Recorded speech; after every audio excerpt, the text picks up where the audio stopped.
নিমাই তথা শ্রী চৈতন্যদেবের শাস্ত্র অধ্যয়ন যখন শেষ হলো তখন তার বয়স মাত্র 16 বছর। সংসারে বড় অভাব, তাই পাড়ার এক চণ্ডীমণ্ডপে টোল খুলে অধ্যাপনা করতে শুরু করলেন। কিছুদিনের মধ্যেই তার অধ্যাপনার খ্যাতি দূর দূরান্তে ছড়িয়ে পড়ল। এত ছাত্র আসতে লাগলো যে চণ্ডীমণ্ডপে জায়গা দেওয়া গেল না। তাই নবদ্বীপের জমিদারের বিরাট চণ্ডীমণ্ডপে নিমাইয়ের টোল চলে এলো। অধ্যাপনার সঙ্গে সঙ্গে নিমাই তখন দেশ বিদেশের সব বড় বড় পণ্ডিতদের সঙ্গে বিভিন্ন শাস্ত্র আলোচনা করতেন। সর্বক্ষেত্রেই নিমাই জয়লাভ করায় পণ্ডিত হিসাবে দেশ বিদেশে তার খ্যাতি ছড়িয়ে পড়ল। শচীদেবী এখন কিছুটা নিশ্চিন্ত হয়েছেন। সংসারেও এখন বেশ সচ্ছলতা এসেছে আর পুত্র বিবাহযোগ্যা। এইসব হিসাব করে তিনি নিমাইয়ের বিয়ের ব্যবস্থা করলেন। প্রথমটায় অমত করলেও পরে মা এবং আত্মীয় স্বজনের পীড়াপিড়িতে বিবাহ করতে রাজি হলেন নিমাই। লক্ষ্মীদেবী নামে এক পরমা সুন্দরী কন্যার সঙ্গে বিয়ে হলো নিমাইয়ের। বিয়ের কিছুদিন পর নিমাইকে শ্রীহট্টের ঢাকা দক্ষিণ গ্রামে যেতে হয়েছিল ঠাকুমা শোভাদেবীর সঙ্গে দেখা করার জন্য। সেখানে পিতৃপুরুষের বাসভূমিতে কিছুদিন থাকলেন নিমাই।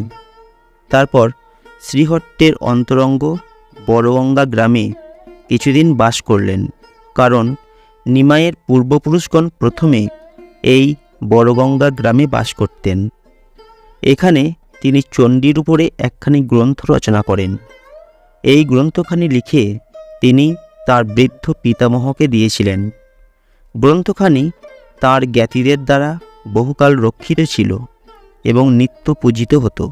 নিমাই যখন শ্রীহট্টে ছিলেন তখন তার পত্নী লক্ষ্মীদেবী বিষধর সাপের কামড়ে প্রাণ হারালেন।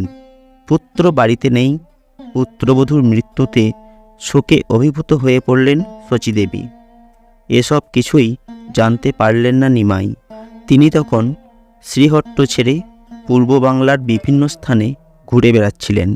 বহু পণ্ডিতদের সঙ্গে শাস্ত্র বিচার করে তাদের পরাজিত করে অনেক অর্থ নিয়ে একসময়ে বাড়ি ফিরলেন নিমাই। পত্নীর মৃত্যু সংবাদ শুনে খুবই দুঃখ পেলেন তিনি। তারপর আবার অধ্যাপনার কাজে মন দিলেন। দলে দলে আবার ছাত্ররা আসতে লাগলো তাঁর টোলে। এইভাবে কিছুদিন কাটবার পর শচীদেবী এবং আত্মীয় স্বজনের অনুরোধে নিমাই আবার বিয়ে করতে রাজি হলেন। এবার সর্বগুণ সম্পন্না বিষ্ণুপ্রিয়া দেবীর সঙ্গে খুব ঘটা করে তার বিয়ে হলো। এই বিয়েতে নবদ্বীপের জমিদার এবং ধনী ব্যক্তিরা স্বেচ্ছায় নিমাইকে অনেক অর্থ সাহায্য করেছিলেন। আজকের ভিডিওতে এটুকুই। এর পরের ভিডিওতে নিমাইয়ের জীবন সম্বন্ধে আরও অনেক কথা আলোচনা করেছি। সেই ভিডিওগুলি দেখার জন্য অবশ্যই চ্যানেলটিকে সাবস্ক্রাইব করে রাখুন।